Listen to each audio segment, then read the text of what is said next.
Today, Mr. Grammy Vulture is changing the blade on our grass choppy device. Alright, we're just about ready to get started with the fancy jack position of the device. It's genius. It's great. And look at that. Just right for mufflers. Alright, here's the new cutter tool and the device to install it. Alright.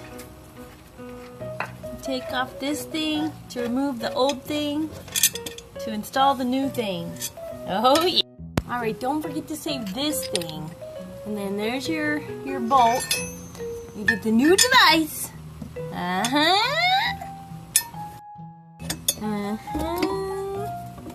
It goes right up there into the twisty device and you twisty it on. Perfect. Alright. And then you make it snuggly with the wrench and the righty-tighties. Yep, installation is totally complete. Appears to be free, ready to go. Free? Yeah, no, it wasn't free. It cost $1. Hey, we didn't even leak any fuel or oil or anything on the ground. That's a great idea. Prop it up on that crate like that. All right, we're getting the kickstand down.